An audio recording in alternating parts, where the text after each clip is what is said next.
Baik, selamat malam Bapak Ibu. Malam. Shalom. Shalom. Saya rindu lebih semangat lagi. Selamat malam, salam. Apa kabarnya? Luar biasa.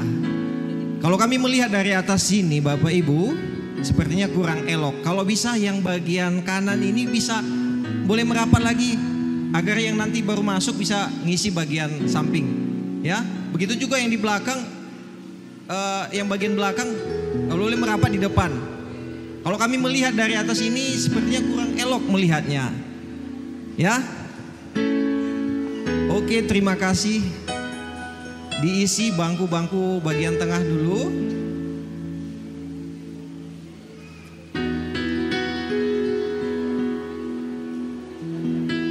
Saya mau bertanya dulu, malam ini siapa yang tidak ada pasangannya? Angkat tangan. Ayo, jangan malu. Ibu satu.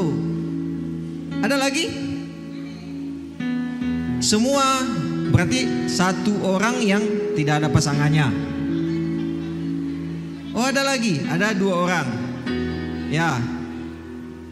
Baik, sekalipun ibu yang tidak punya pasangan, yang tidak bisa hadir saat ini, mungkin esok bisa datang diingatkan kembali supaya kita bersama-sama mendapatkan sesuatu yang baru.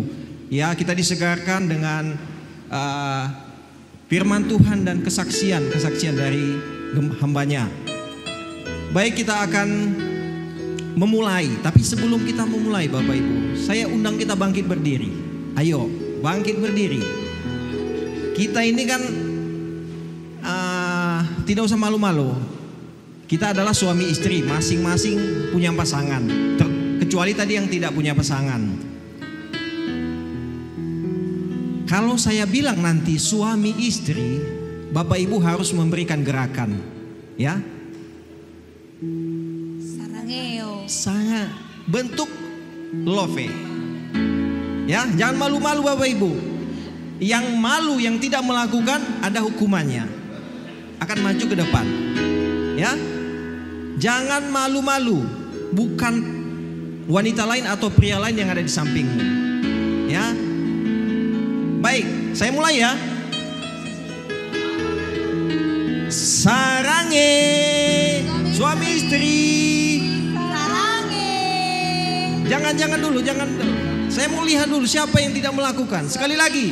Suami istri. Sarange. Puji Tuhan. Baik, silakan duduk Bapak Ibu. Semua sudah melakukan kecuali yang tidak punya pasangan.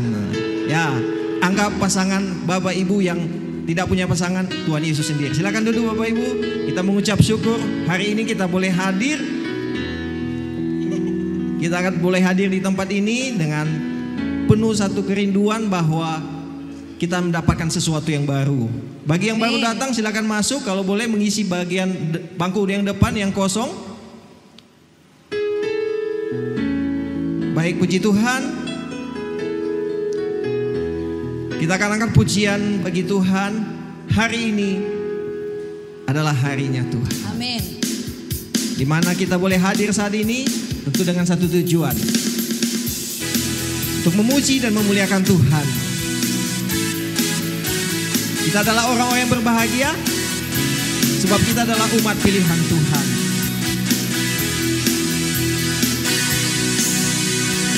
Hari ini ku rasa bahagia berkumpul bersama saudara seiman. Tuhan Yesus telah satukan kita tanpa memandang di antara kita. Bergandengan. Suami istri bergandengan sekalipun posisi duduk. Dalam satu hati berjalan dalam terang kasih Tuhan. Kau sahabatku, kau saudaraku, tiada yang dapat memisahkan kita.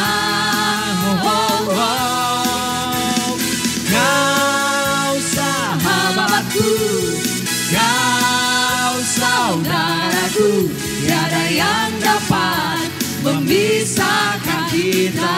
Bapak Ibu, saya undang kita bangkit berdiri. Lebih semangat kalau kita berdiri. Kita bisa berpegangan tangan. Kita bersuka cita bersama-sama. Yeay, sama-sama katakan.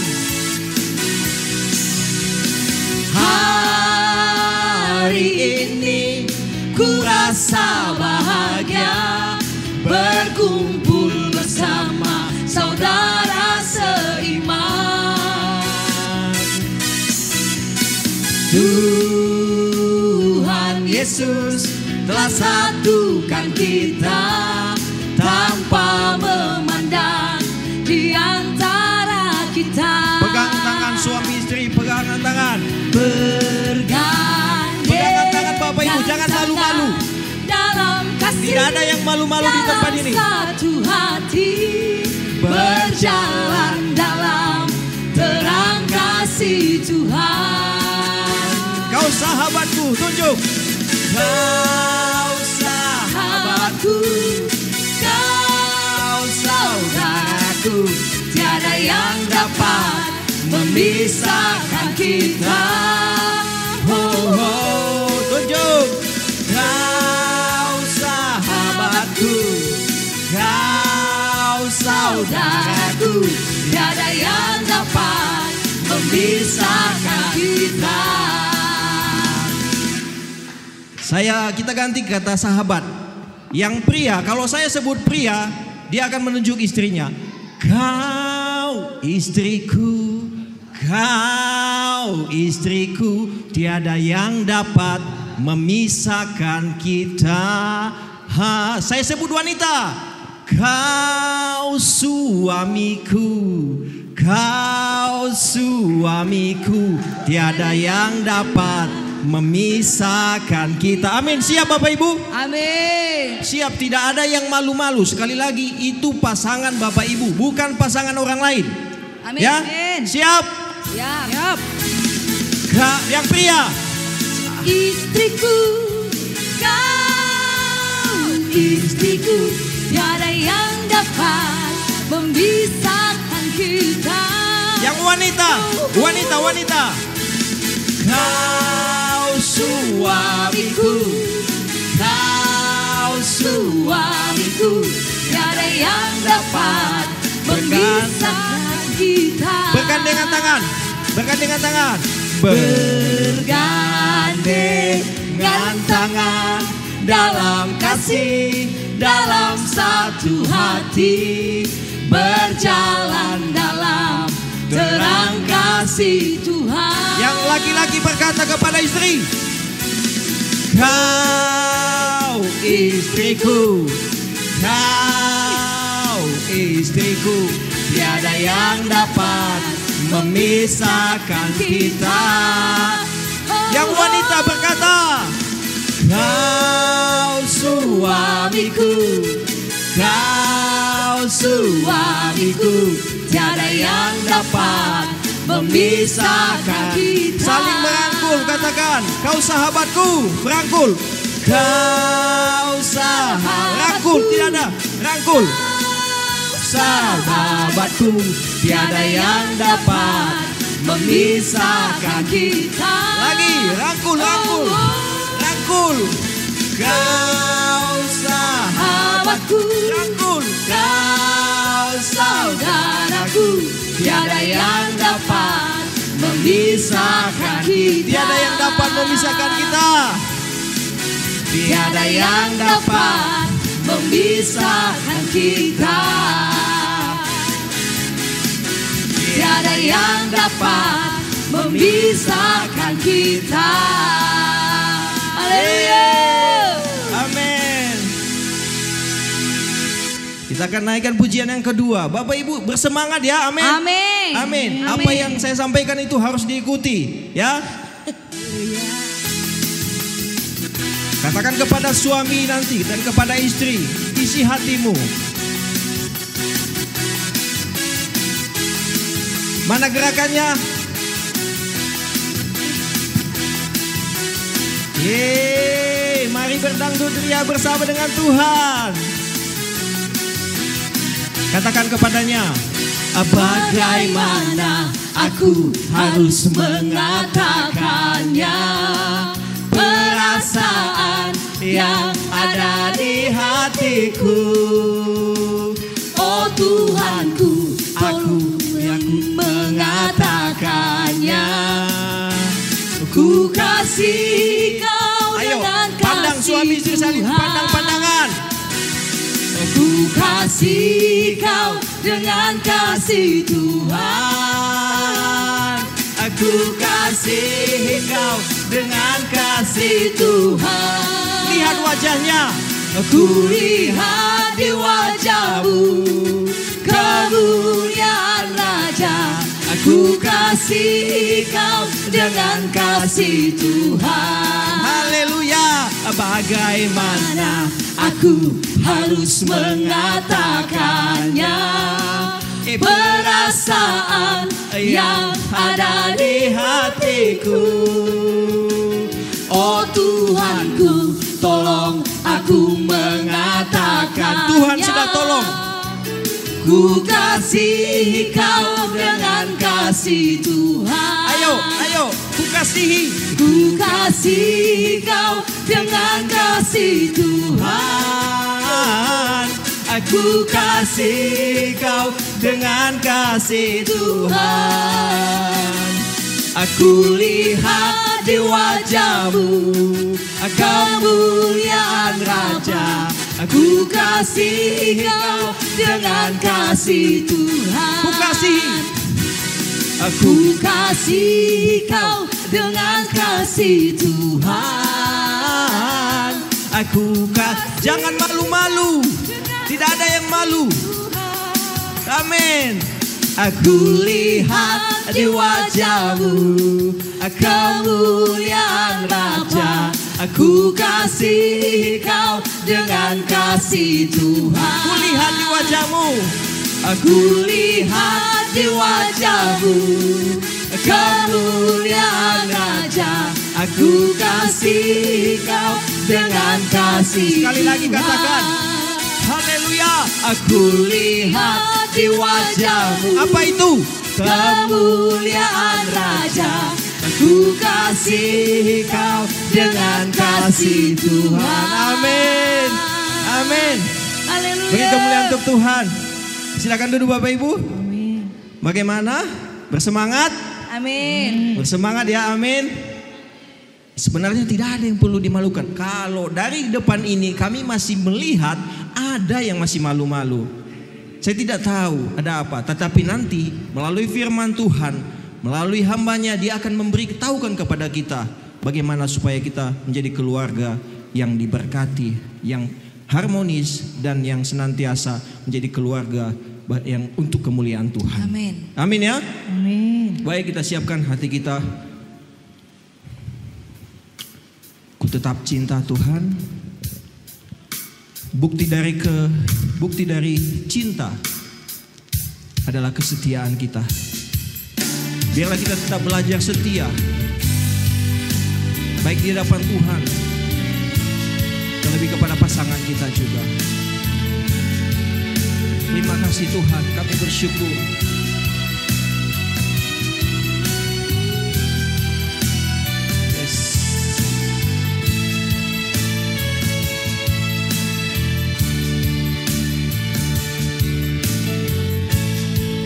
Ku tetap cinta, ku tetap cinta, walau badai datang menerpa, ku tetap cinta, Ku tetap setia. ku tetap setia. Amin. Ku tetap setia, walau taufan datang menerpa, ku tetap setia. Terlalu banyak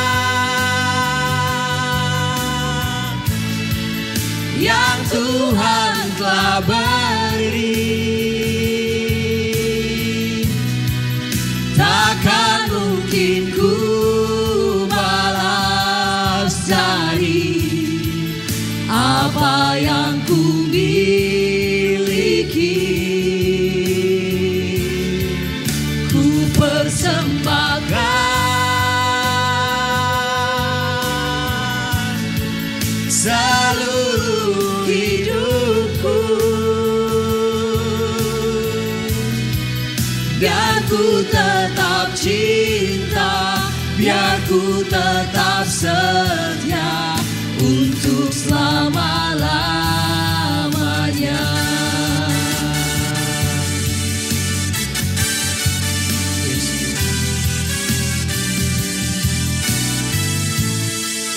Ku tetap cinta, Amin. ku tetap cinta, walau badai datang menerpa, ku tetap cinta. Katakan, ku tetap setia. Ku tetap setia, ku tetap setia, walau taufan datang menerpa, ku tetap setia. Terlalu banyak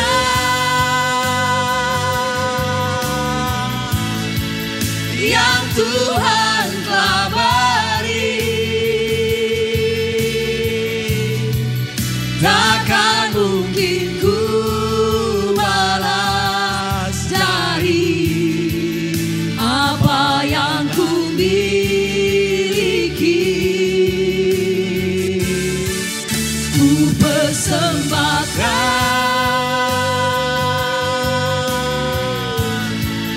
seluruh hidupku,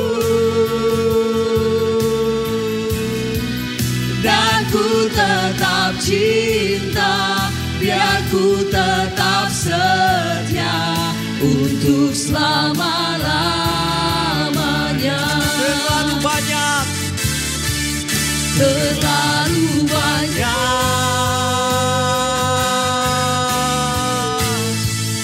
yang Tuhan telah beri, takkan mungkin ku balas dari apa yang ku miliki. Ku persembahkan seluruh hidupku, biar ku tetap cinta, biar ku tetap setia untuk selama-lamanya. jemaat. Terlalu banyak. Tuhan, ini isi hati kami, Tuhan. Yes.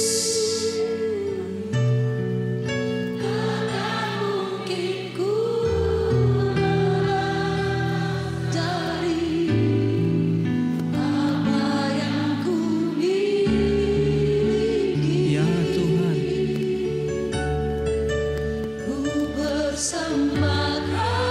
Terimalah persembahan kami, Tuhan.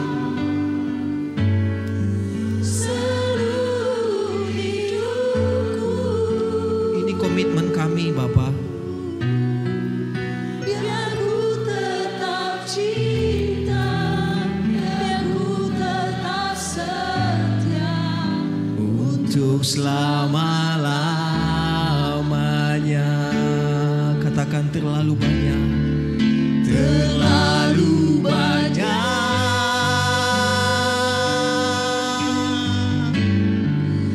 yang Tuhan telah beri, takkan mungkin ku balas dari apa yang ku miliki.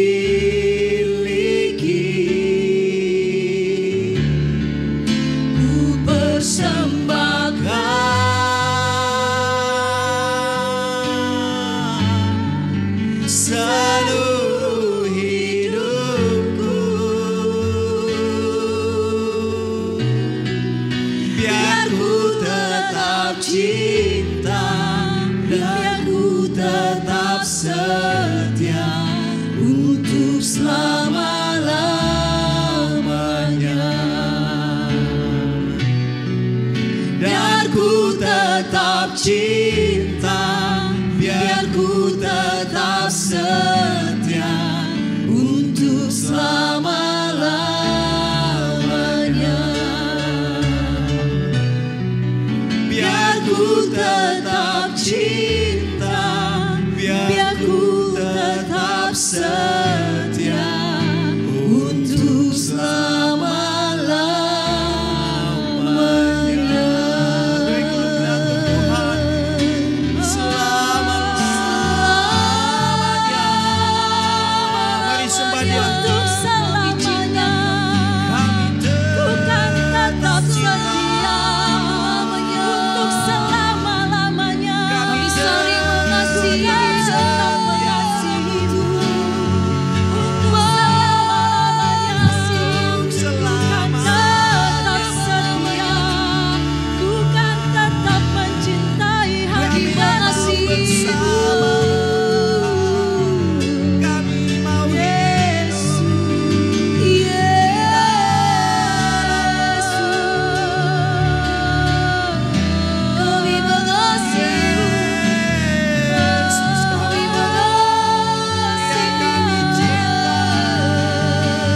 untuk selamanya. Kaulah yang terbaik, bersamamu.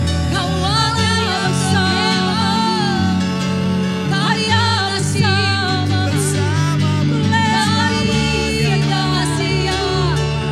Hanya bersama Tuhan, Kami mau hanya bersama, hanya di dalam-Mu ada kasih.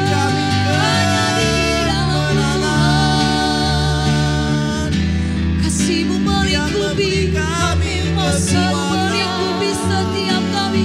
Kami mau setia untuk selamanya. Terima kasih Tuhan. Bukti dari cinta yang terbaik adalah kesetiaan kita. Amin. Biarlah kita tetap setia kepada Tuhan. Dan biarlah kita tetap setia kepada pasangan kita. Supaya hidup kita semakin hari semakin diberkati. Dan menjadi sebagai alat kemuliaan bagi nama Tuhan Yesus. Terima kasih Tuhan. Ini kami anak-anak-Mu yang sudah berkumpul di tempat ini. Biarlah Kau memberkati setiap kami. Dan kami rindu Tuhan mendengar sabda-Mu. Berbicaralah kepada kami melalui hamba-Mu. Dan urapi hamba-Mu Tuhan. Biarlah kuasa-Mu mengalir atasnya saat ini Tuhan. Dan seluruh kami Bapa mendapatkan sesuatu yang baru. Di dalam nama Yesus. Terpujilah Engkau Tuhan. Terpujilah Engkau Yesus. Setiap kita yang siap mendengar kebenaran firman Tuhan, sama-sama katakan amin. Kepada Bapak kami silakan. Terima kasih Ama Afriel dan ibu-ibu yang luar biasa. Nah, Bapak Ibu, saudara-saudara yang kasih Tuhan, 1 tahun yang lalu di bulan Februari kalau tidak salah, saya datang ke tempat ini suasana seperti begini dan saya berdiri tadi di tangga itu mengambil, itu masih ada istri saya, tapi hari ini istri saya sudah bersama Bapak di surga, gitu ya, puji Tuhan. Saya ingin sekali berbicara tentang bagaimana sebetulnya sebuah kemesraan itu bisa dikembalikan di dalam keluarga. Dari tadi saya mendengar kalimat-kalimat daripada Ama Afriel yang bagus sekali, bahwa dia mengatakan bahwa kalau kita mencintai Tuhan, kalau kita setia sama Tuhan, kita juga bisa mencintai pasangan kita. Kita bisa setia dengan pasangan kita. Sebetulnya apa yang diucapkan itu diambil dari sebuah nats dari firman Tuhan di dalam kitab 1 Yohanes. Kalau Anda mengatakan bahwa Anda mencintai Tuhan tetapi Anda membenci sesama Anda, itu menjadikan bahwa firman itu menjadi dusta. Artinya firman itu menjadi bohong. Karena sebetulnya kalau orang mengasihi Tuhan, maka hasilnya dia akan bisa mengasihi pasangannya. Ya. Amin, Saudara. Saya langsung perlihatkan slide-nya supaya tidak terlalu lama. Jadi sementara saudara mendengarkan apa yang saya sampaikan kepada Bapak Ibu, ya, Bapak Ibu bisa mencatat atau memberikan pertanyaan di dalam selembar kertas. Nanti pada waktu selesai saya berbicara, pertanyaan itu tidak usah dikasih nama, dikumpulkan. Nanti akan ada pekerja atau pelayan yang akan mengambil pertanyaan saudara tanpa menyebut nama saudara, ya.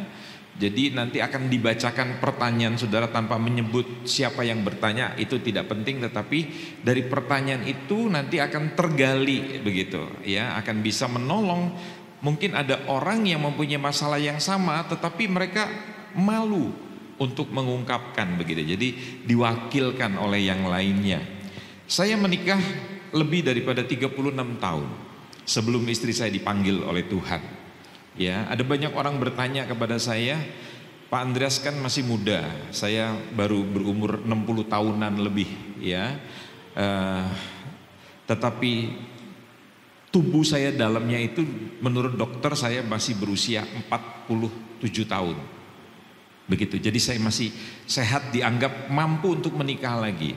Tetapi saya selalu berkata bahwa sebelum 1 tahun istri saya meninggal dunia, artinya kalau dalam istilah hukum moral itu dikatakan bahwa kubur itu belum kering. Ya, jadi jangan berpikir untuk apakah menikah lagi. Belum memutuskan, karena berpikir aja belum. Begitu. Sahabat saya Pak Ridwan Huta Barat, seorang pembicara nasional, mengatakan, Pak Andreas, supaya kubur ibu itu cepat kering, bawalah hair dryer katanya ke kuburan. Jadi dikeringkan katanya supaya bisa kering dan bisa memilih jodoh lagi begitu, ya. Tapi saya ingin katakan begini, kalau orang mau menikah lagi itu tidak mudah. Kenapa tidak mudah? Karena dia harus mengulangi lagi hidupnya. Ya, saudara-saudara yang sudah menikah ini kan merasakan begitu, ya. Perlu mengalami masa-masa yang disebut penyesuaian, betul nggak? Ya, Anda perlu berlatih apa yang disebut namanya komunikasi. Ya, karena komunikasi kita itu sangat buruk begitu. Ya, ada suami yang berkomunikasi dengan istri dengan bahasa begini, "Mah. Istrinya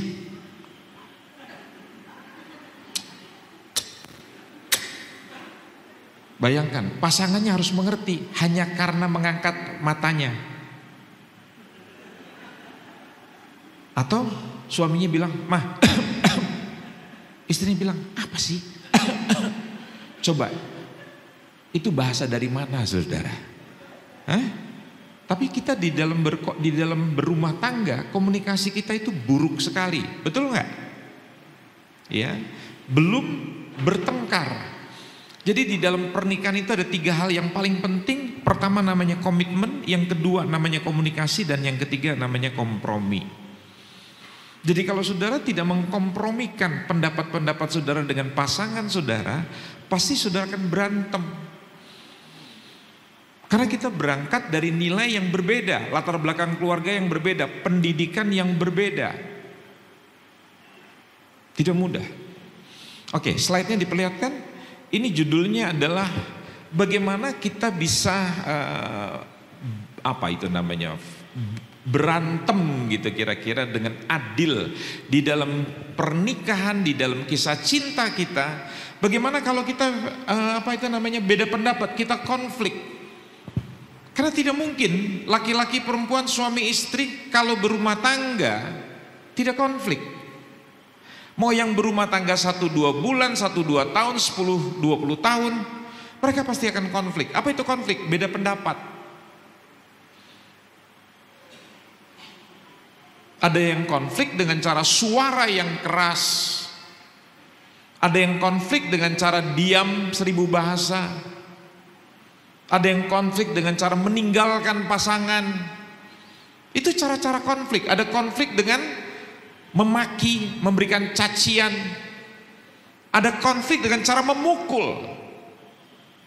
Dan yang memukul ini bukan hanya laki-laki, perempuan juga bisa pukul suaminya. Belum menikah yang laki-laki bisa merayu pasangannya. Sayang, kamu tahu nggak kenapa donat itu bolong?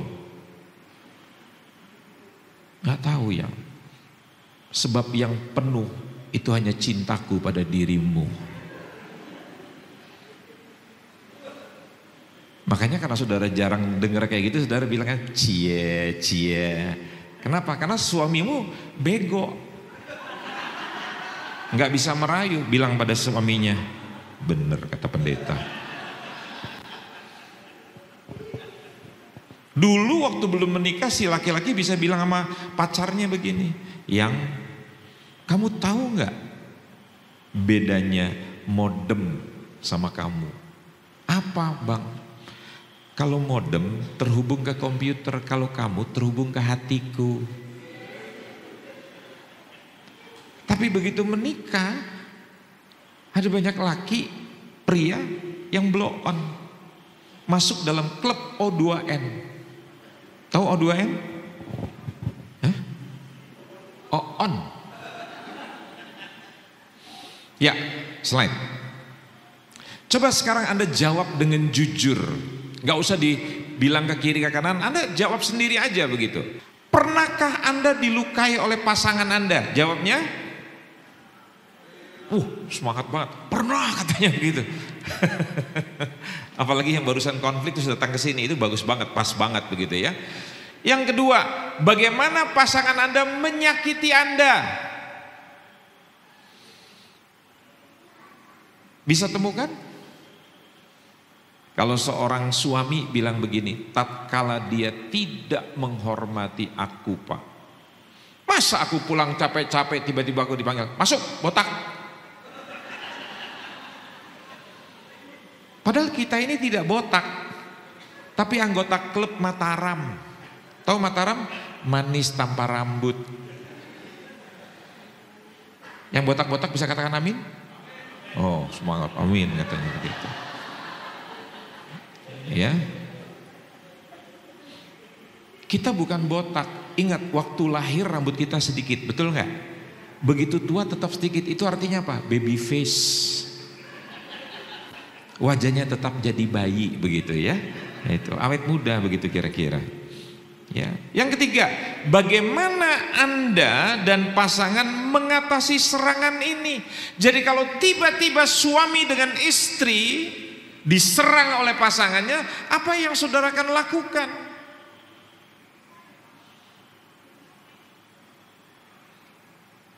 Begitu suaminya membentak, istrinya juga bentak.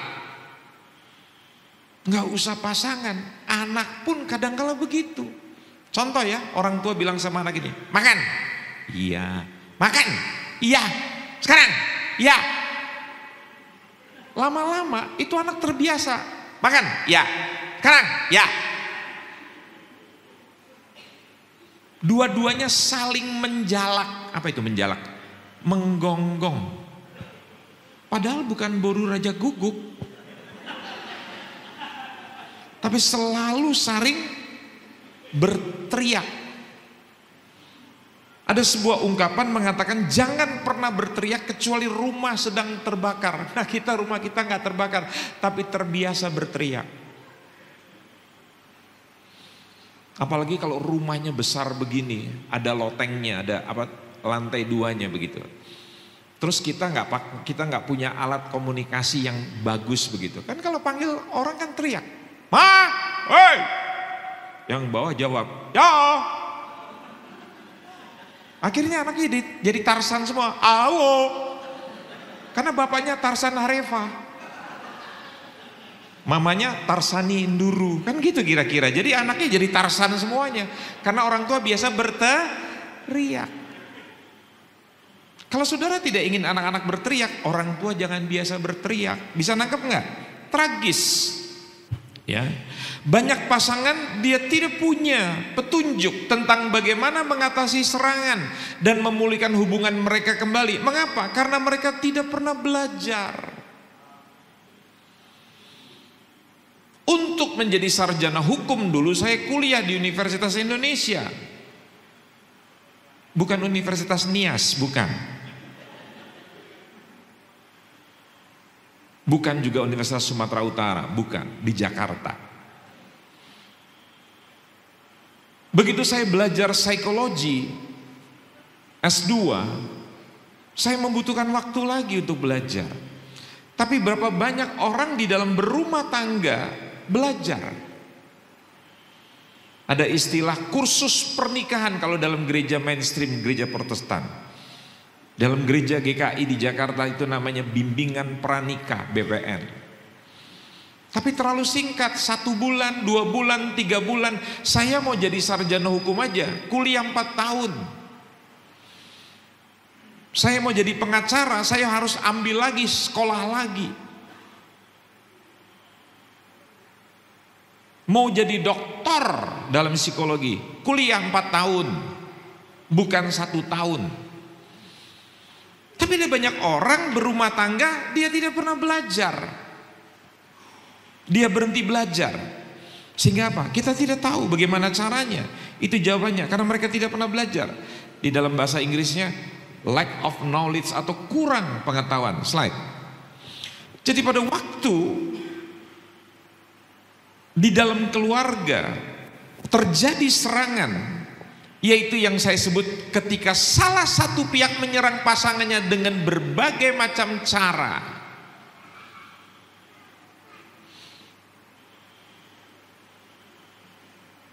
Baik dengan kata-kata yang terus terang, dengan kemarahan, dengan sindiran. Ada suami yang bilang pada istrinya, karena istrinya tidak pernah bisa menahan dirinya untuk makan yang terlalu banyak, dia bilang, gajah mulai masuk dalam rumah ini. Kan mestinya kalau dia tidak suka istrinya makan banyak, dia bisa mengedukasi istrinya, bisa mendidik, bisa memberikan penjelasan pada istrinya. Ya. Dulu berat badan saya 90 kilo dengan celana 39, 40. Baju saya 18,5. Tapi hari ini saya mempunyai timbangan 68 lebih sedikit, tidak sampai 69. Itu merupakan kerja keras merubah pola hidup.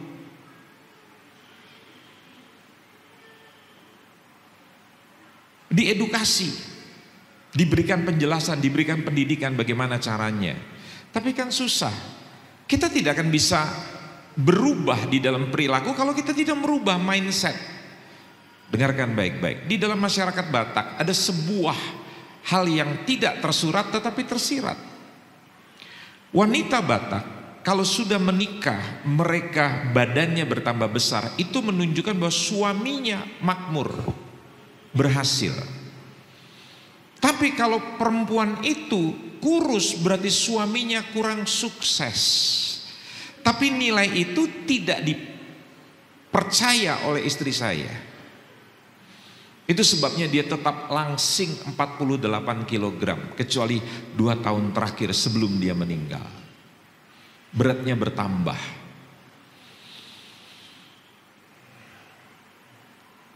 Tapi sekian puluh tahun dia mempertahankan kerampingannya dan dia tidak percaya pada nilai. Jadi sebuah keyakinan itu akan kelihatan di dalam cara perilaku saudara hidup. Apa itu? Kemarahan contohnya. Kalau Anda mulai diserang oleh pasangan Anda dengan yang namanya kemarahan, apa yang terjadi? Perasaan terluka timbul ketika emosi kita membunyikan alarm. Jadi alarmnya adalah waktu emosi saudara. Tapi saya mau beritahu, emosi saudara tidak mewakili sejatinya diri saudara. Saya beri contoh. Misalnya ini contoh ya, saya adalah seorang yang suka memberi, suka menolong orang, suka membagi harta saya kepada orang lain. Tapi tiba-tiba ada beberapa kelompok, ada beberapa orang mengatakan begini pada saya. Orang itu cari muka, pencitraan. Saya tersinggung. Itu alarm saya berbunyi. Lantas saya berkata begini, udah mulai sekarang saya nggak mau nolong orang lain lagi, saya nggak mau bagi-bagi apa-apa kepada orang. Itu adalah emosi saudara, ngerti ya? Awan hitam yang tiba-tiba muncul di dalam diri saudara, itu perasaan. Tapi itu bukan sejatinya diri saudara. Sejatinya diri saudara adalah orang yang murah hati, yang suka menolong orang lain. Bisa mengerti? Emosi seperti begitu dikatakan dalam kitab Yeremia itu adalah penipu. Jadi kita tidak boleh hidup dengan perasaan. Nah, berapa banyak rumah tangga menjadi hancur karena kita lebih percaya, kita lebih mengembangkan perasaan kita yang sedang terbalik karena kita sedang marah.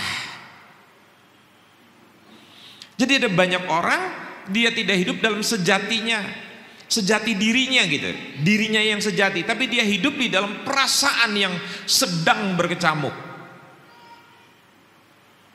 Dan saudara tahu, kalau Anda hidup dengan perasaanmu yang di depan, nalarmu yang di belakang, akal sehatmu tidak engkau gunakan, maka begitu banyak rumah tangga yang hancur.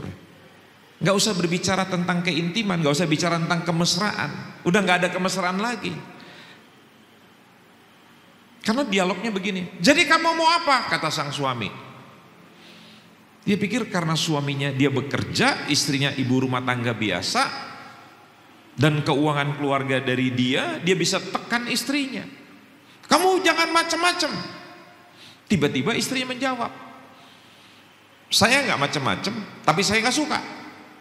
Saudara kaget sebagai seorang pria, selama ini dia nggak pernah melawan, tapi kali ini dia melawan. Lantas sebagai seorang pria yang kolerik, yang dominan, saudara bilang begini, jadi kamu mau apa? Terserah, kata sang istri. Oh, berani kamu? Berani. Tiba-tiba suaminya mulai bicara, jadi kamu ngancam, kamu yang duluan. Mau apa kamu? Terserah, kata istrinya. Oh, berani kamu ya? Ya, kata sang istri. Cerai, kata sang suami. Boleh, kata sang istri. Saya tanya, bisa cerai nggak? Bisa cerai nggak? Sekalipun dia pendeta loh, majelis, sintua kata orang Batak, penatua. Di Nia Selatan, waktu saya dibawa oleh Pak Aperli ke sana, bicara di kalangan para gembala di Nia Selatan, ada seorang ibu gembala dari gereja Protestan, dia tanya begini pada saya, gimana Pak Andreas? Ada seorang yang datang berdoa di tengah-tengah kami. Kami ini gereja Protestan. Enggak biasa doa yang begitu agresif. Yang begitu, ekspresif sekali begitu. Wah, dia doa paling luar biasa. Ya kami senang-senang saja lihat ada orang yang begitu antusias dengan Tuhan. Tapi ternyata suami yang sekarang itu suami yang ketiga. Suami yang pertama, suami yang kedua itu bukan mati, tapi ditinggalkan. Sekarang kan banyak wanita karena dia melihat suaminya tidak ada harapan, lantas dia mulai kreatif gitu loh. Cari kira-kira yang agak bagusan dikit, kira-kira yang ganteng gitu, kayak pengkhotbah di depan sana begitu ya. Dan yang punya uang gitu kira-kira. Sedangkan suaminya ini tidak ada harapan begitu. Maka dia coba melarikan diri, dia ngaca, dia dandan gitu, dia lihat saya masih boleh kok. Ya. Dan dia tinggalkan suaminya. Dia menikah lagi, ternyata suami yang kedua juga sama aja. Dia cari suami yang ketiga. Dan saya mau kasih tahu, budaya itu ada di pulau ini, betul nggak? Bedanya apa? Mereka sudah ketahuan, kita belum ketahuan. Bilang pada sebelahnya, benar juga ya. Bila luka tidak ditangani, masih di slide yang sebelumnya. Bila luka tidak ditangani, kemarahan semakin berkembang dan akhirnya sulit diselesaikan secara damai. Anda kalau luka tidak segera ditangani, itu bisa tetanus. Dan akhirnya kaki saudara bisa diamputasi hanya gara-gara luka yang tidak segera ditangani, betul nggak? Jangan main-main dengan kemarahan yang tidak ditangani. Itu sama seperti ilustrasi saudara, ada orang yang marah, dia coba redam gitu, dia coba tahan. Itu sama seperti saudara pegang balon gitu, ya. Saudara taruh di dalam permukaan air, saudara coba tekan itu balon supaya dia tidak keluar ke permukaan. Saudara tahan terus gitu. Pertanyaannya, seberapa kuat saudara bisa tahan itu bola yang ada gasnya, ada anginnya, saudara tenggelamkan di dalam di dalam air itu. Dan begitu saudara sudah tidak punya tenaga, tidak bisa menahan lagi, tiba-tiba balon itu akan deng naik ke atas. Itu yang disebut dengan bom waktu. Saudara selalu bilang, saya mah sabar, sabar. Kalau saya dicaci maki, saya dihina oleh pasangan saya diam aja. Dan satu saat meledak. Dan saudara tahu, kalau Anda menahan diri, saya mau kasih tahu ya, Anda gak akan bisa yang namanya kemesraan itu bisa terjadi lagi. Sekalipun Anda putar lagu, kemesraan ini janganlah cepat berlalu. Itu cuma lagunya aja. Tapi dalam pernikahan saudara udah dingin.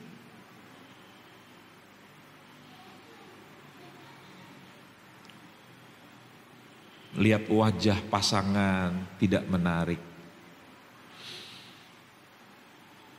Coba lihat laki-laki yang botak, apa daya tariknya? Udah gak ada daya tariknya lagi.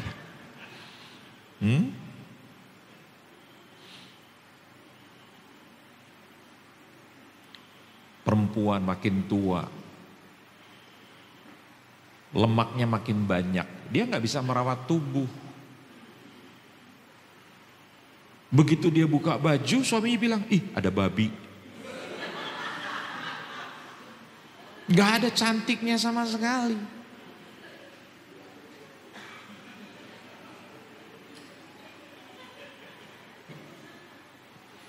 Apalagi yang udah nenek-nenek begini, coba apa daya tariknya? Keluar, apalagi kalau pergi ke Medan, masuk mall, lihat perempuan yang muda-muda. Mungkin bisa berdoa, darah Yesus, tapi maju terus, darah Yesus.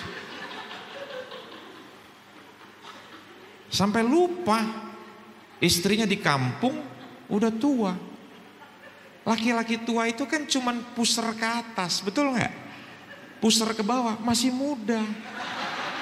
Puser ke atas 73, ke bawah 37 bu.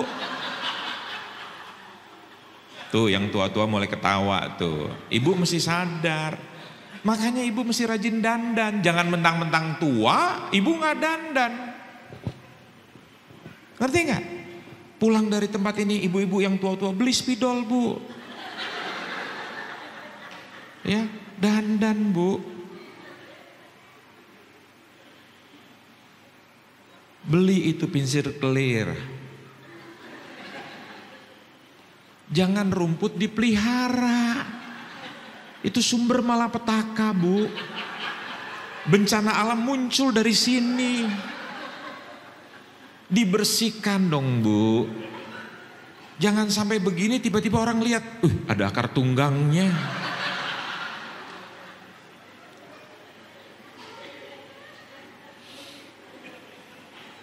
Ya.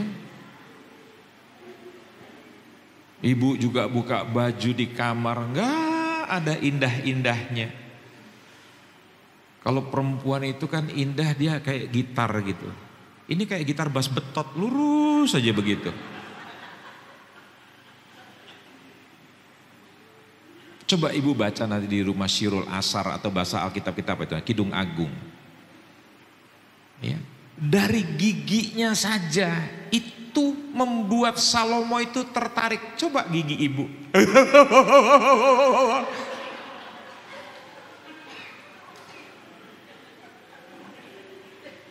Tanggal saja nggak diganti.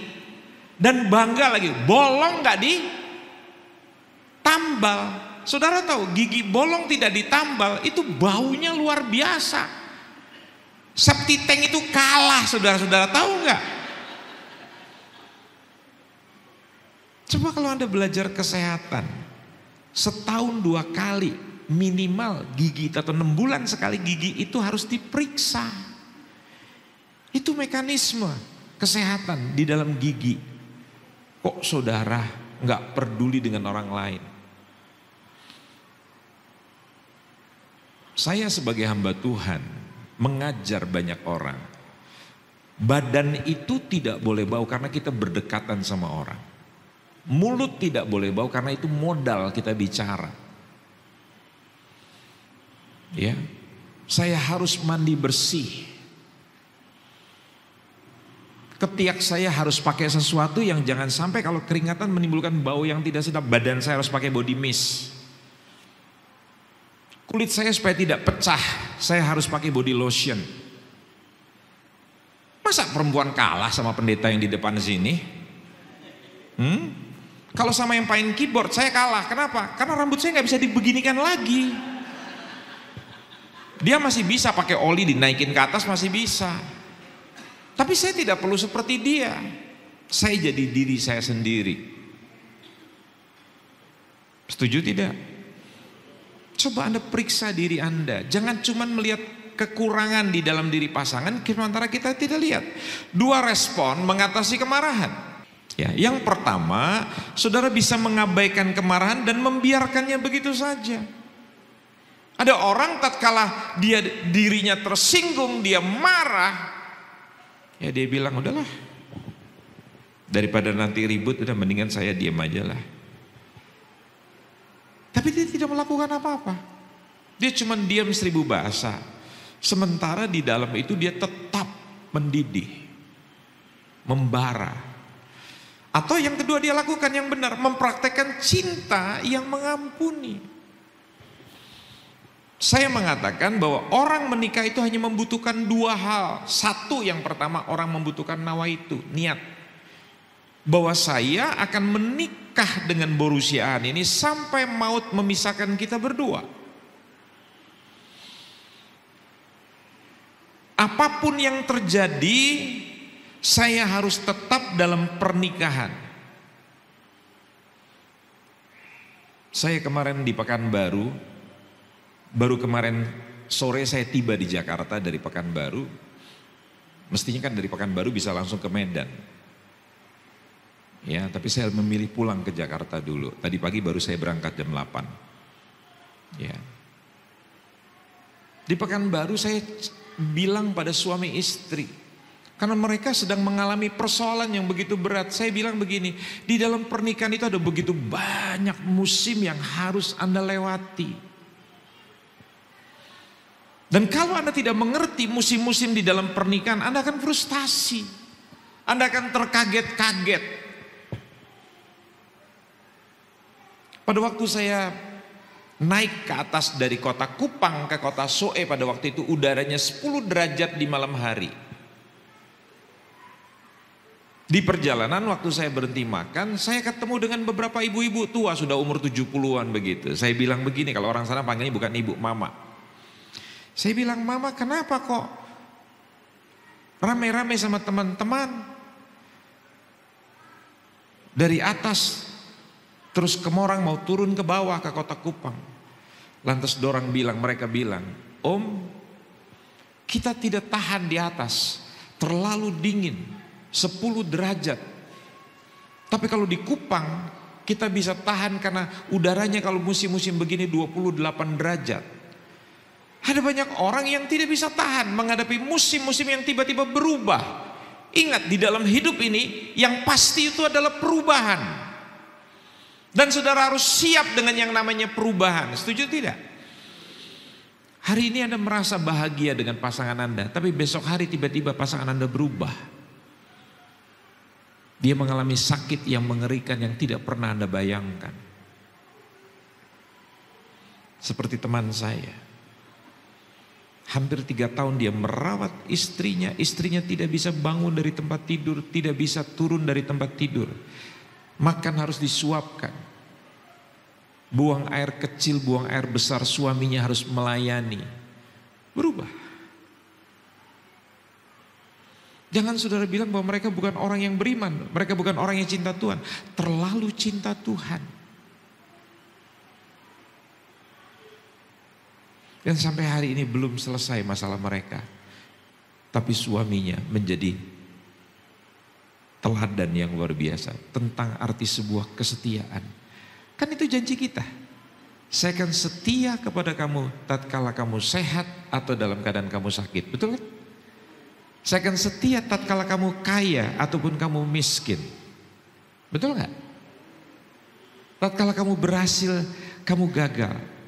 Tatkala kamu cantik atau nanti sudah jelek. Makanya saya suka bilang pasangan-pasangan muda yang baru menikah harus bisa melihat pasangannya 50 tahun mendatang, 30 tahun mendatang. Bagaimana cara lihatnya? Lihat orang tuanya mereka. Belum bisa lihat orang tua, lihat neneknya. Anda bilang, astagfirullah jelek banget. Ya begitulah pasangan saudara. Harus bisa terima. Jangan lihat hari ini cantik seperti dua singer di belakang. Lihat mama mereka. Masih cantik. Nenek mereka, Anda akan istighfar. Astagfirullahaladzim. Mau lihat suami Anda, lihatlah ayah mereka, lihatlah kakek mereka. Setuju? Dan Anda harus belajar setia terjadinya perubahan-perubahan yang seperti demikian. Slide selanjutnya. Apakah cinta yang mengampuni itu? Mengampuni berasal dari kata mengusir atau membuang. Mengampuni berarti membiarkan lepas atau melepaskan. Saya minta tolong pada Pak Perli. Ke depan dulu Pak Perli. Kejadiannya kira-kira 3 tahun yang lalu. Pada waktu saya datang ke Teluk Dalam, dia memfitnah saya. Dan saya sakit hati banget sama hamba Tuhan muda ini. Peristiwanya 3 tahun yang lalu. Terjadi di sebuah kecamatan. Namanya Lahusa. Dekat Teluk Dalam kan, Lahusa kan? Begitu. Saya tidak suka sama dia. Saya benci banget sama manusia ini. Dan saudara tahu peristiwa 3 tahun itu tidak serta-merta menghilangkan bayang-bayang dia di dalam hidup saya. Kemana saya pergi?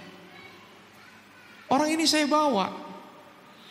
Saya terbang pakai wings air ke Medan. Dia ikut. Saya tidur. Ternyata saya lihat bukan istri saya. Monster di sebelah saya. Coba kan gak ada indah-indahnya sama sekali. Kenapa bisa terjadi demikian? Karena saudara tidak mau mengampuni.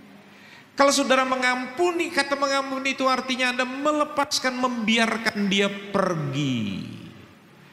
Dan Anda kemana-mana sekarang Anda menjadi manusia yang merdeka. Karena Anda tidak pernah membenci lagi. Arti kata mengampuni itu adalah melepaskan, membiarkan dia pergi.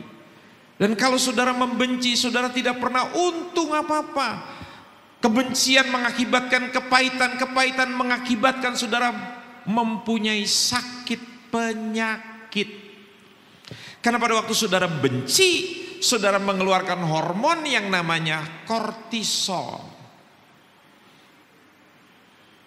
Dan pada waktu Anda mengeluarkan hormon kortisol, Anda harus tiba-tiba adrenalin Anda saudara dipacu di situ.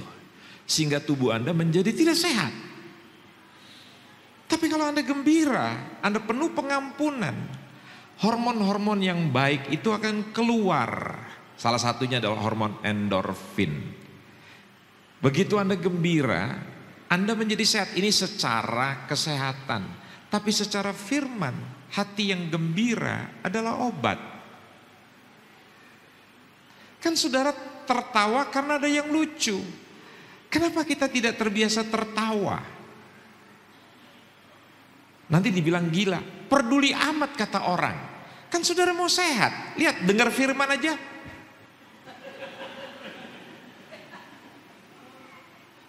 Kenapa saudara tidak terbiasa dengar firman begini? Coba saya tanya, apakah itu salah? Anda jalan keluar ke depan begitu ke pasar.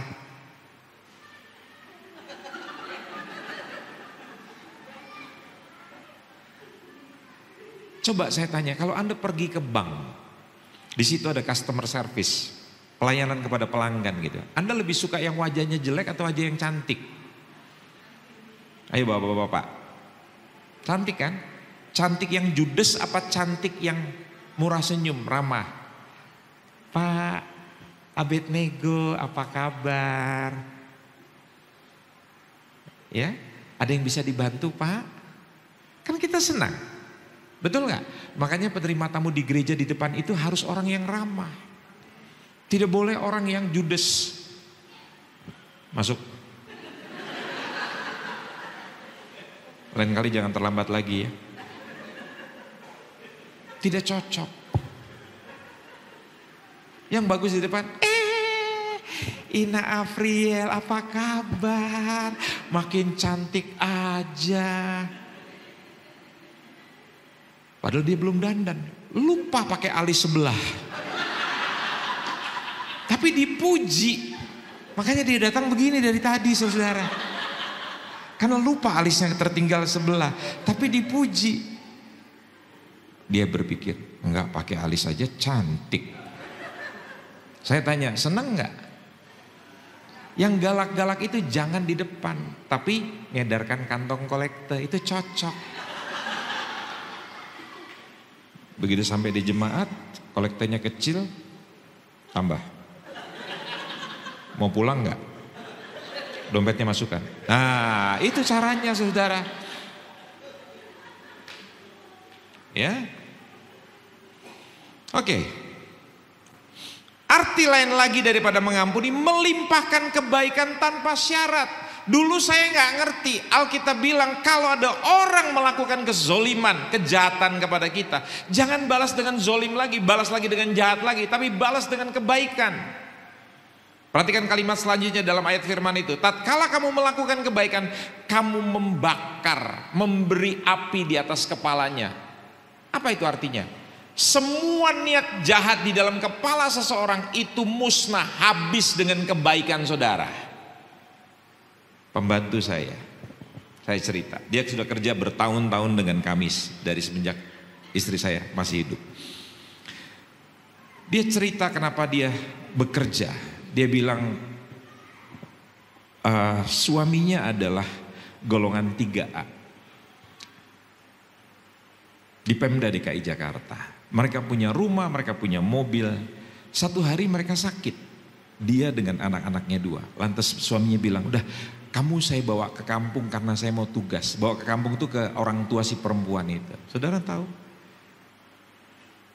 Dari ditaruh suaminya di rumah orang tuanya dengan anak-anaknya, sampai saya berdiri di depan sini, itu sudah hampir tahun yang kelima. Suaminya tidak pernah muncul, menelantarkan dia.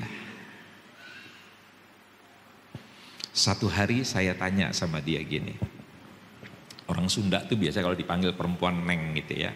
Saya bilang gini, Neng, kumaha? Ya, saya tanya gimana?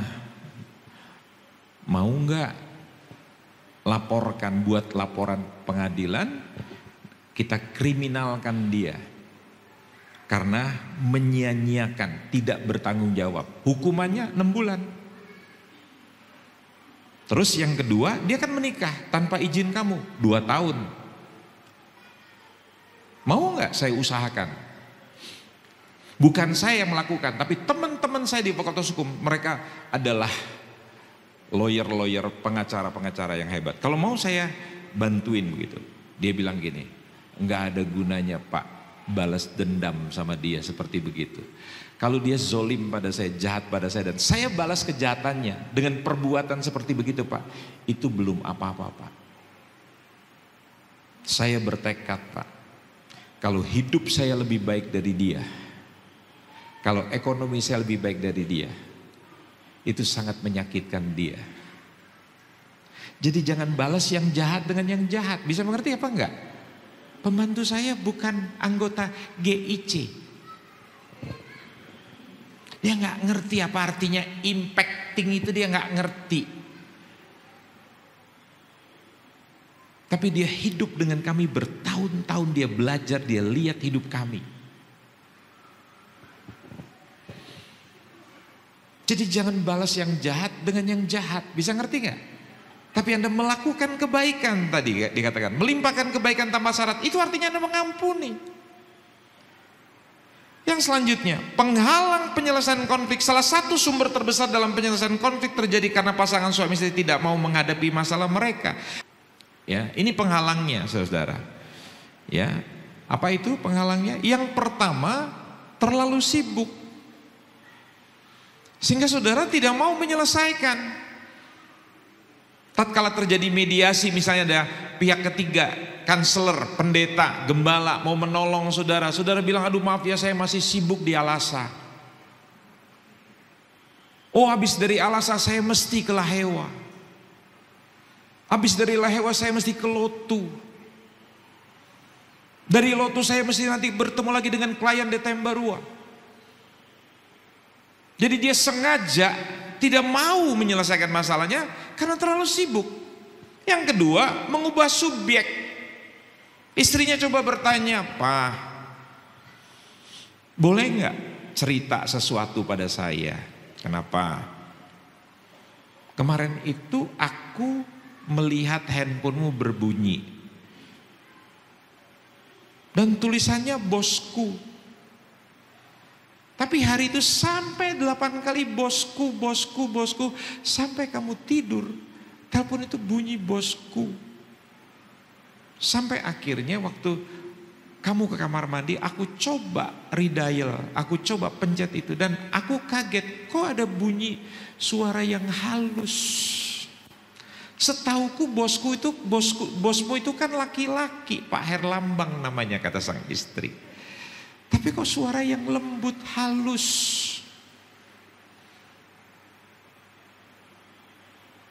Suaminya bilang begini, ini sudah malam. Besok kita bahas ya. Tahan dirimu supaya kamu jangan nanti akhirnya kemasukan setan. Saya mau tanya, istrinya bisa tidur nggak?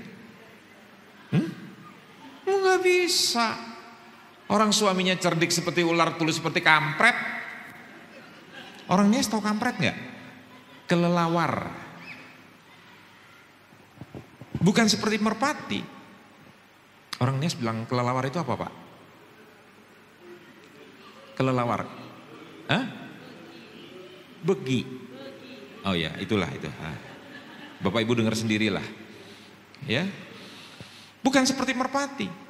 Si perempuan ini nggak tidur. Besok pagi, tatkala suaminya bangun, dia siapkan sarapannya. Dia ngomong, "Pak, boleh nggak jujur siapa bosku?" Suaminya bilang, "Ma, aku kan mesti berangkat ke pekerjaan. Nantilah kita bahas setelah saya pulang." Jadi dia coba tuh mengubah subjek. Yang ketiga, dia coba membela diri, tidak jujur. Yakobus bilang, waktu Anda mengaku dosa, berterus terang, masalah itu akan beres. Anda berani berbuat, ya harus berani bertanggung jawab.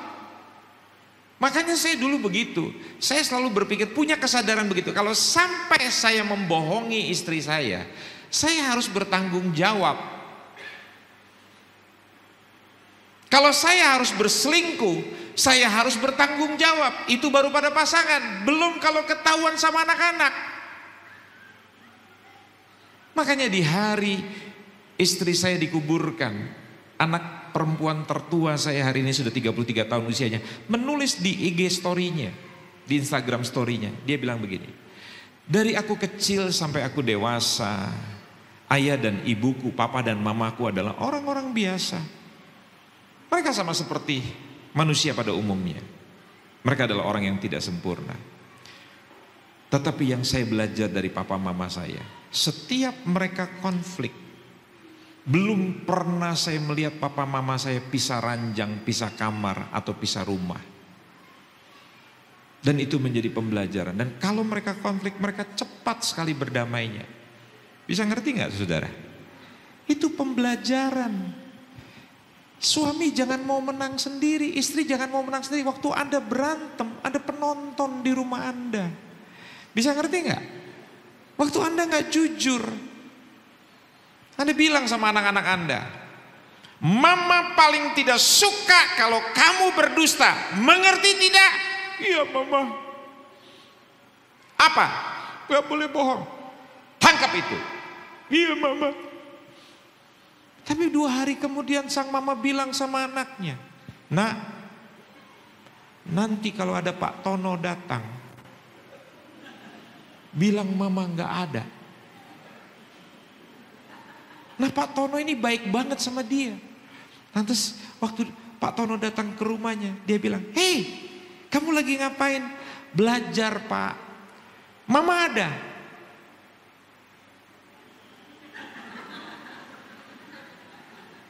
Kenapa? Kok ditanya diam?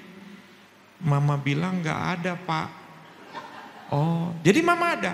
Ada di dalam. Bisa nangkap gak maksud saya? Coba saudara mau ngajarin apa sama anak? Anda bilang jangan bohong, tapi Anda ngajarin berbohong, betul gak? Jangan Anda pikir anak itu bodoh loh. 7 sampai dengan 12 tahun itu adalah periode yang dikatakan anak berkata pada orang tuanya, tunjukkan sama saya, please show me, perlihatkan pada saya. 7 tahun pertama itu namanya periode tanam, tapi umur 7 sampai 12 tahun atau 14 tahun itu adalah periode di mana anak melihat orang tuanya teladan. Nilai yang ditanam itu betul nggak dihidupi sama orang tuanya.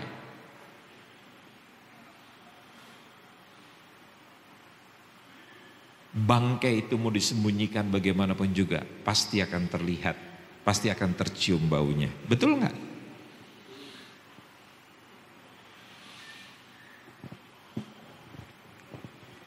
Beberapa minggu yang lalu saya di sebuah kota di Surabaya, lagi seminar kayak keluarga begini. Ada seorang ibu, dia datangi saya begini, Pak, ya kenapa Ci?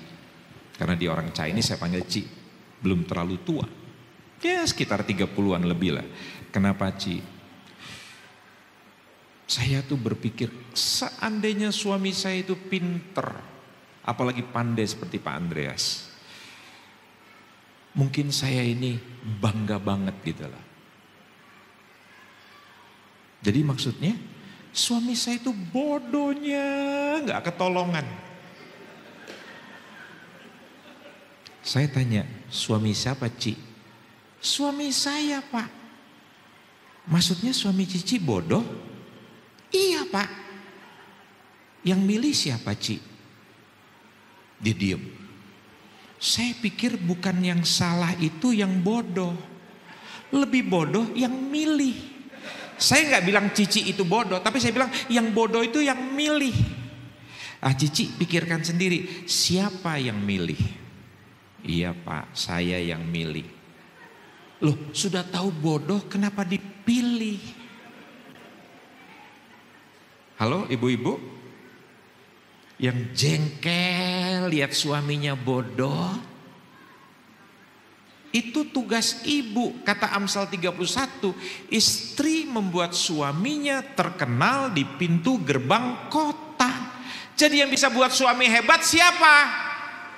Istri. Makanya bapak-bapak kalau sekarang Anda udah hebat, saya suka bilang sama Pak Pius ini, kamu tuh sekarang jadi pendeta hebat. Dan kamu hebat itu bukan karena boru simar mata, bukan boru ginting, bukan karena boru Manado, bukan karena boru Ambon, boru Raja Kuk. Yang mungkin secara tubuh dia tidak langsing, tapi gara-gara dia kamu dipakai Tuhan luar biasa. Jadi kamu mesti sayang, lestarikan istrimu.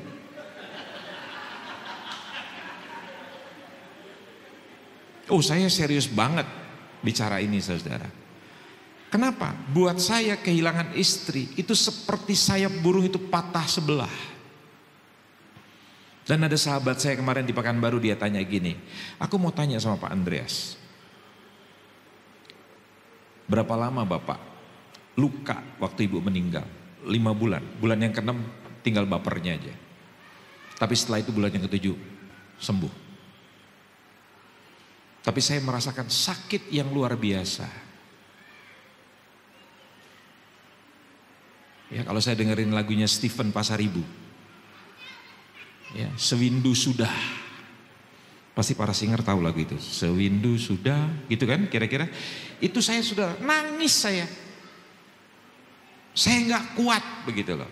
Makanya saya mau katakan malam ini kepada Pak Pius, ya kepada pendeta-pendeta di sini, berdoalah supaya kalian lebih dulu dipanggil Tuhan.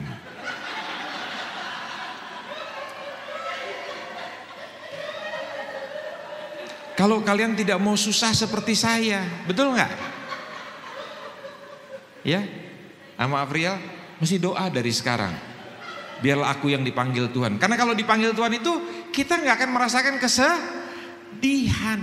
Saya ditanya kemarin di Medan, 3 minggu yang lalu saya masih di Medan. Saya ditanya di Medan, apa masalah Bapak sekarang? Tidak punya teman curhat. Nggak gampang loh saudara cerita tentang hati, tentang perasaan. Itu nggak gampang. Kita nggak bisa cerita pada sembarang orang. Kalau cerita pada istri, dia bisa memahami kita. Nangkep nggak? Ya.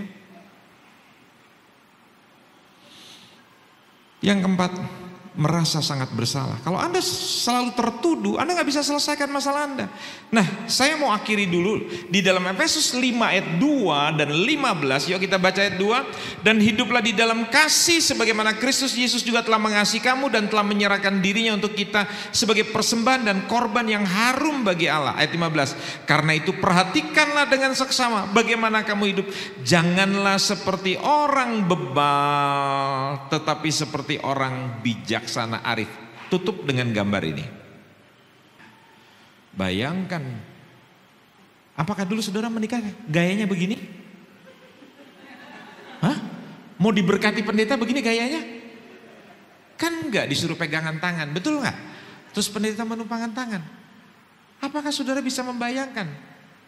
Tiba-tiba pernikahan itu yang tadinya begitu mesra berubah seperti orang sedang bertanding, sedang berantem, fight. Saya harus menang, saya yang harus menang, saya akan kalahkan dia. Nggak bisa, saya akan hancurkan dia. Saya mau beritahu saudara, kalau pasanganmu kalah, engkau juga kalah. Kalau pasanganmu menang, engkau juga menang. Katon Bagaskara namanya. Siapa mantan istrinya namanya? Masa orang Nias nggak tahu? Ira Wibowo. Dua-duanya Kristen. Tapi satu hari mereka memutuskan untuk bercerai. Karena dua-duanya orang berpendidikan, makanya sampai hari ini nggak ketahuan apa penyebab mereka bercerai. Ngerti ya? Beda kalau orang nggak berpendidikan, mulutnya ember.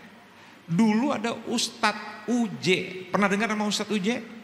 Yang mati karena jatuh nabrak pakai motor moge, Kawasaki 600 cc. Ya, bertahun-tahun dia meninggal, tiba-tiba istrinya yang terkenal itu bernyanyi, di luar saya Ustadz Uje punya 2 istri lagi.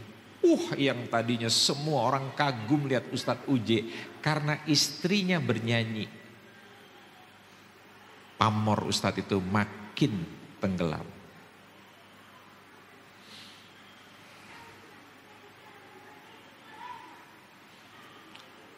Ibu saya diajak ke rumah sakit waktu istri saya meninggal dunia, malam tanggal 16 jam 9:30 malam. Dia diberitahu oleh adik-adik saya, ayo mah kita lihat kakak.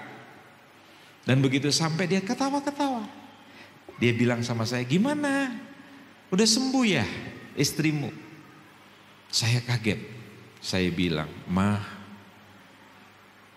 istri saya baru saja mengembuskan napas yang terakhir. Saudara tahu, dia histeris. histeris, dia nangis, dia teriak, dia bilang, itu mantu saya yang paling baik.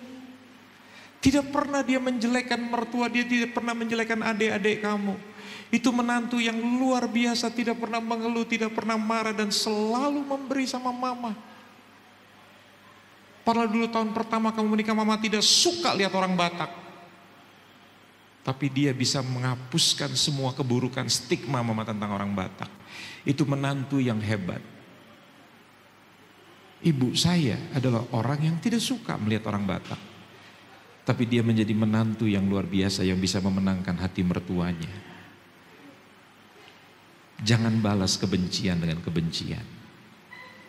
Kalau engkau terbiasa melakukan kebencian, maka apa itu namanya? Aroma, apa itu namanya? Suasana, hadirat di dalam rumahmu. Tidak ada hadirat cinta kasih. Kalau sebentar-sebentar engkau berantem, sebentar-sebentar engkau berkelahi, sebentar engkau mencaci pasanganmu, sebentar engkau menghina, merendahkan. Coba belajar, kalau misalnya berantem jangan di depan anak-anak. Naik motor, pergilah ke tempat saya di Avias itu.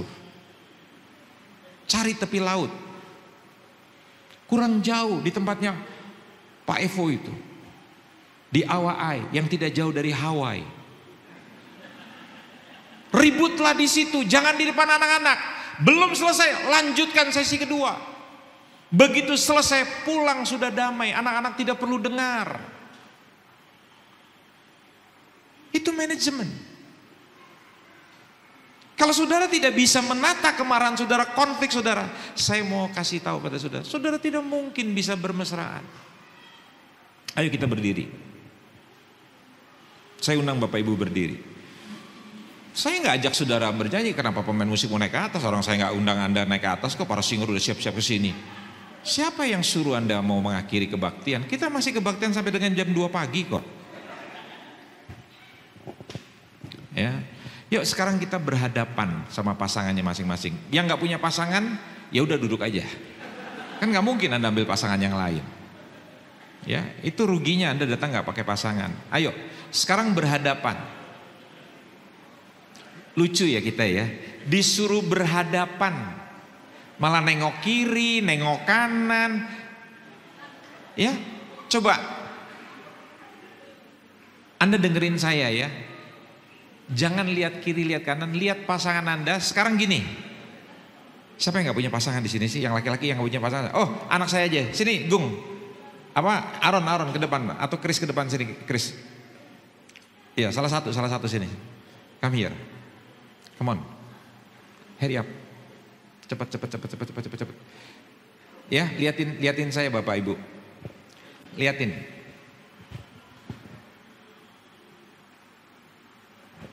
Pegang tangan pasangan Anda. Ya. Sekarang tatap matanya 1 jam.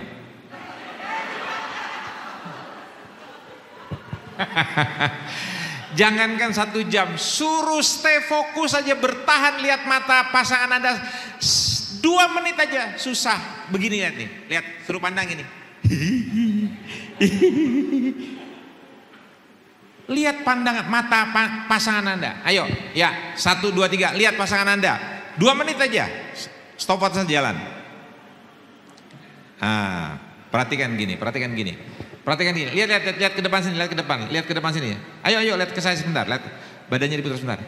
Saya suruh saudara lihat pasangan saudara tidak bersuara, tapi saudara lucu.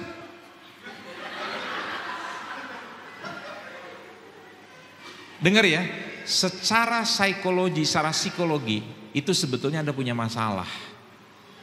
Anda coba mengalihkan yang kasus tadi itu, coba mengalihkan. Belajar dong punya jiwa yang tenang. Sekarang lihat pandang mata pasangan Anda. Kalau Anda jujur, Anda bisa lihat. Tanya sama polisi reserse. Kalau dia periksa orang buat BAP, dia akan selalu bilang pada si penjahat, tatap mata saya. Begitu. Orang yang nggak berani menatap mata si pemeriksa, itu ada sesuatu yang nggak beres dalam diri dia. Kalau bapak beres, ibu beres, ayo tatap mata suami sekarang. Ayo praktekkan. Lihat, jangan dibecandain, tenang, diam, tenang, lihat dia. Ini sambil saya liatin nih. Tuh kan, susah kan? Tuh kan, susah kan? Ayo lihat, bercanda lagi. Ayo, terus lihat. Oke, kita berikan tepuk tangan buat kita semuanya. Walaupun ada beberapa yang nggak bisa serius. Sekarang saudara, ayo berhadapan, tetap berhadapan sekarang. Tetap berhadapan. Pak Perli sama Ibu boleh ke depan sini nggak?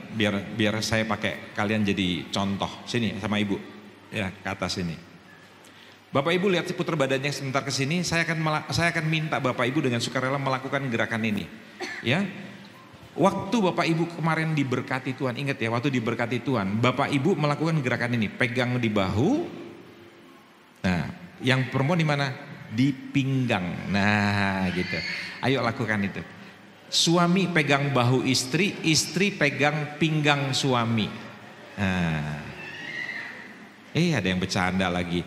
Dia bilang, ular naga panjangnya bukan kepala. Ini kita bukan mau bermain, ya. Udah, sekarang ayo lihat mata pasangannya lagi, sambil pegang ini lihat mata pasangannya lagi. Udah Pak, sekarang tarik pasanganmu ke pelukan Anda. Tarik. Ibu pasrah. Siapa yang suruh lepas? Pegang terus, peluk sendiri. Terus. Nah, sekarang dalam yang dekat. Nah, ini seperti Pak Perli bener nih. Sekarang yang dekat tetap pelukan tapi berhadapan Pak. Berhadapan sama istrinya, berhadapan. Lihat muka sama muka. Nah, lihat gitu. Ayo Pak, lakukan Pak. Berhadapan dekat. Ibu pegang itu, Ibu pegang pinggangnya Bapak ya, pinggang Bapak. Bu, lihat Bapak Bu, jangan lihat dadanya Bu, lihat Bapak. Ya. Nah, sekarang Pak cium istrinya, buka maskernya, cium istrinya yang mesra. Cium. Bibir ketemu bibir boleh, jangan bahunya. Ayo, loh kok nggak dilakukan sama pasangannya sendiri aja kok malu itu loh. Iya, puji Tuhan, berikan tepuk tangan buat kita semua. Waduh, terima kasih, silakan duduk. Kalau saya nggak mau saudara, pakai orang mau cium pasangan lo pakai masker, dibuka dong maskernya.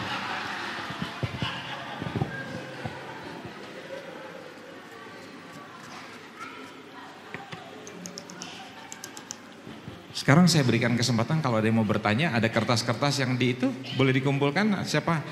Ada boleh satu pelayan atau dua pelayan boleh mengambil, ada kertas-kertas tidak perlu ditulis namanya. Tapi kalau masih belum menulisnya, Bapak Ibu mungkin mau spontan mau bertanya. Saya berikan dua saja karena waktunya, dua saja. Besok nanti kita lanjutkan tentang manajemen konflik ini supaya Bapak Ibu kita praktek besok untuk kemesraan. Ya. Kita nanti mau bagi kelompok sebentar ya untuk briefing ya, kita bagi kelompok sebentar, hanya 2-3 menit. Besok Bapak Ibu akan melakukan satu tugas yang sangat sederhana, tapi nanti yang bagian ibu sama Ibu Trisia nanti akan diberitahu tugasnya apa, yang pria nanti sama Pak Pius akan dikasih tahu tugasnya apa. Jadi besok begitu datang Bapak Ibu melakukan sesuatu yang sangat sederhana sekali. Nah gitu. Apa Pak Perli? Ya silakan, mau tanya. Ada mic nggak? Sini aja Pak Perli.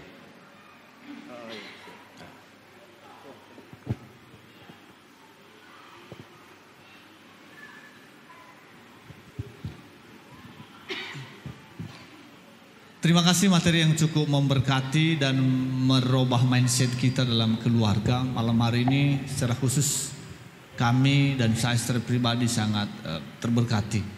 Saya mau bertanya hanya untuk mempertegas saja Pak, itu ketika terjadi konflik, jenis konfliknya apa saja dalam keluarga, yang harus mengalah pertama itu siapa, suami atau istri? Sekali lagi hanya untuk mempertegas saja. Terima kasih. Yang harus mengalah adalah yang dewasa. Kedewasaan itu tidak tergantung usia. Saya beri contoh, Pak Perli sama Ibu punya anak satu kan? Punya anak satu kan? Kalau anak ngambek, yang ngalah siapa? Anak atau orang tua yang ngambek? Terus Pak Perli gitu juga, gitu.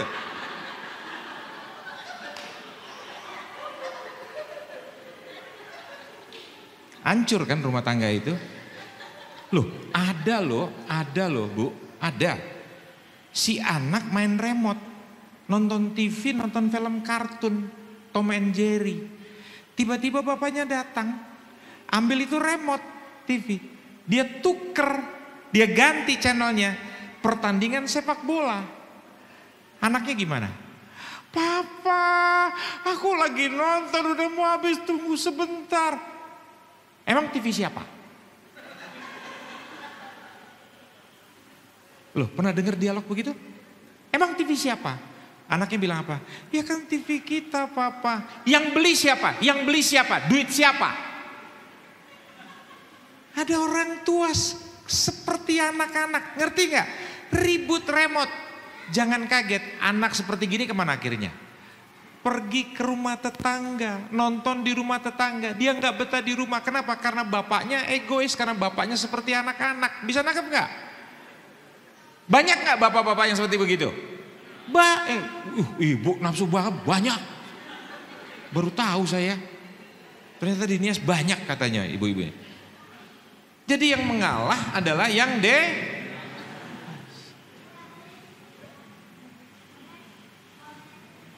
Saya dulu gak bisa terima. Saya ini orang muslim besar di pesantren. Begitu saya jadi Kristen, saya baca itu dalam Injil Matius. Kalau kamu punya sesuatu keberatan dengan saudaramu, itu dalam bahasa terjemahan lama, kamu tinggalkan dulu korbanmu dan pergi berdamai. Terus diperjelas lagi. Bahkan itu kalau bukan salahmu dan itu tergantung pada dirimu dalam kitab Roma, kamu yang harus pergi berdamai menyelesaikan itu. Loh, saya nggak bisa terima logika saya. Dia yang salah ya dia minta maaf. Kau yang mulai. Kamu yang harus bertanggung jawab. Masa kamu yang mulai, saya yang mesti minta maaf? Perilaku Anda itu dilihat oleh Tuhan, bukan oleh pasangan. Jadi waktu Anda datang pada pasangan Anda yang melukai Anda bilang, ya udah deh, saya minta maaf ya. Percaya, waktu Anda minta maaf, dia tahu loh bahwa yang salah, dia yang cari gara-gara. Dia akan sadar gitu, kok suamiku rendah hati banget gitu lah. Lakukan itu kepada Tuhan. Jadi kalau ditanya siapa yang harus minta maaf? Yang dewasa. Bahasa Jawanya apa? Yang waras ngalah.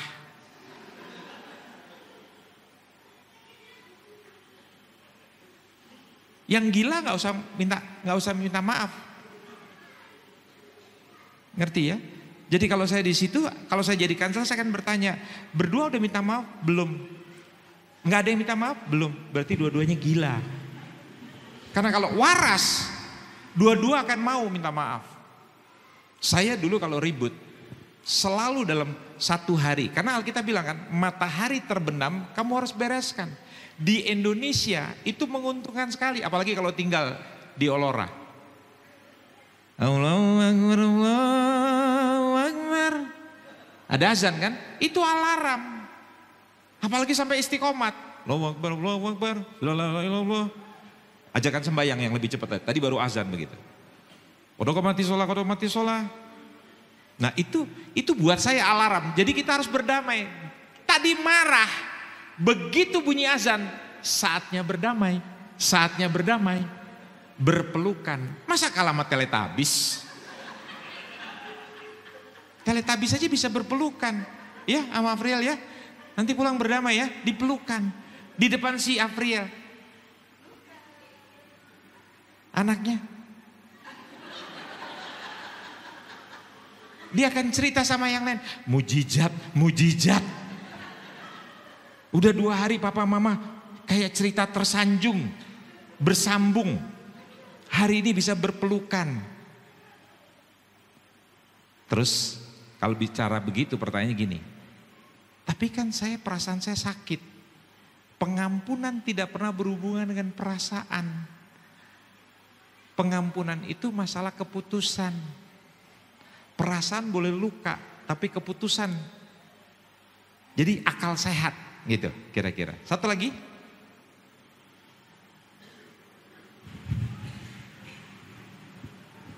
Nggak ada? Loh, kok saya tanya, ada yang mau bertanya nggak? Saudara malah begini. Apakah ada yang jatuh di depan saudara? Ya. Satu orang lagi siapa yang mau tanya? Ibu-ibu deh sekarang. Di belakang? Enggak ada. Kalau enggak ada puji Tuhan. Yuk, saya serahkan kepada Pak Pius. Silakan Pak Pius. Masih ada yang tadi mau tanya? Jangan ragu atau takut ketahuan pertanyaannya bagaimana. Silahkan kumpulkan saja nanti kertasnya. Besok juga bisa dijawab kembali ya. Mana tahu ada yang merasa ya agak sedikit mungkin nanti agak ketahuan kali ya pertanyaannya. Gak apa-apa, kasih sama saya atau sama istri atau sama siapa saja kami yang ada di depan nanti. Saudara-saudara bisa mendapat jawabannya besok. Terima kasih untuk Pak Andreas. Kita beri tepuk tangan dulu untuk beliau. Haleluya. Saya dengan istri sedang mengikuti juga kursus pernikahan online. Dan kami bersyukur sekali sederhana apa yang disampaikan. Malam ini sebenarnya kami mengikuti lagi, karena itu kami setiap minggu ada 7 sampai 8 kali pertemuan. Ketika kami bersama-sama belajar, kami mendapati memang pernikahan itu harus terus belajar. Kelemahannya kita memang tidak mau belajar. Dan yang celaka 12-nya lagi udah nggak mau belajar, sombong pula lagi tuh. Ya kan? Entah apa yang disombongkan nggak tahu. Padahal saudaraku kita nggak tahu apa-apa sebenarnya. Cuman model marah-marah aja modalnya kita. Kami belajar betul, kembali lagi diulang lagi. Khusus pernikahan, walaupun kami sudah usianya sudah setengah abad. Nah saudara-saudara, dari apa yang kita dapatkan pelajaran malam ini, kami berharap nanti Anda pulang ke rumah, Anda ceritakan atau Anda bisa sampaikan kepada pasangan Anda dan bisa diskusi kembali.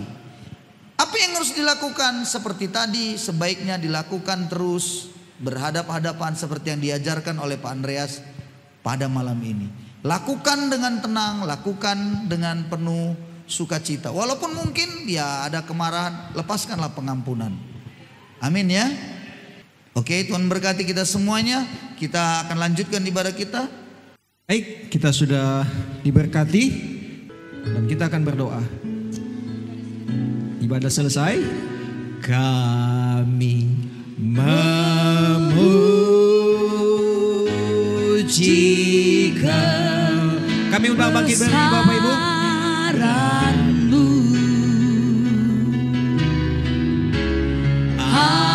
Ajaib Tuhan,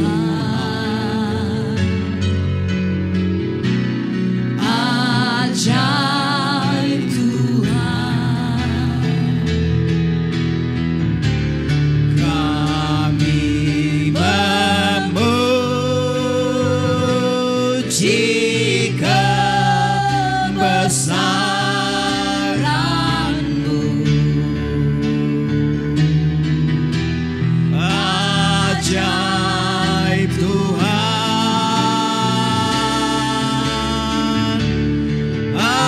ajaib Tuhan. Kami memuji kebesaran-Mu.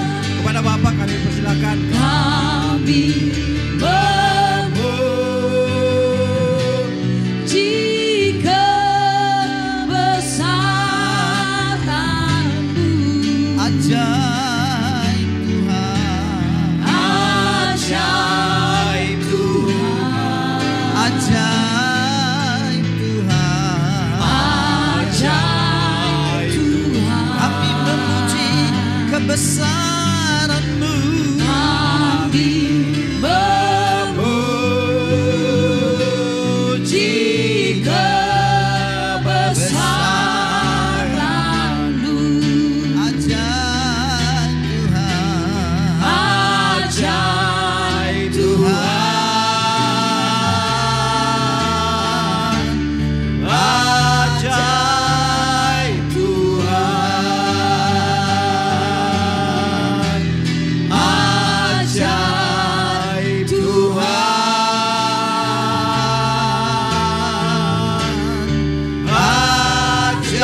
kasih Bapa, kami bersyukur untuk pertemuan yang indah pada malam ini. Terima kasih untuk anugerah-Mu yang sungguh luar biasa.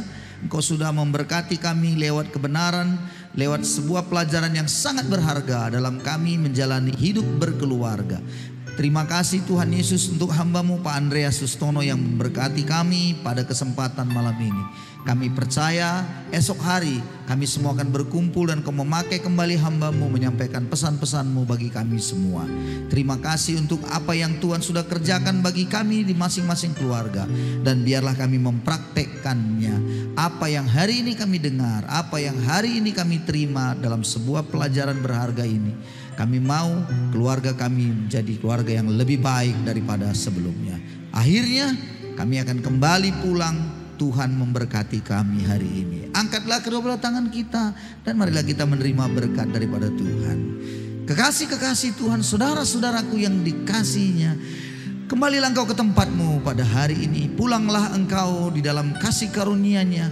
Dan biarlah kiranya berkat daripada Allah Bapa, cinta kasih-Nya, Kristus Yesus Tuhan kita, serta dalam persekutuan yang manis dalam Roh-Nya yang kudus akan senantiasa kita nikmati dalam hidup kita dari hari ini sampai Maranatha Yesus datang kali yang kedua menjemput kita yang percaya. Setiap kita yang percaya katakan amin. Amin. Terima kasih, Tuhan berkati. Kembali lagi.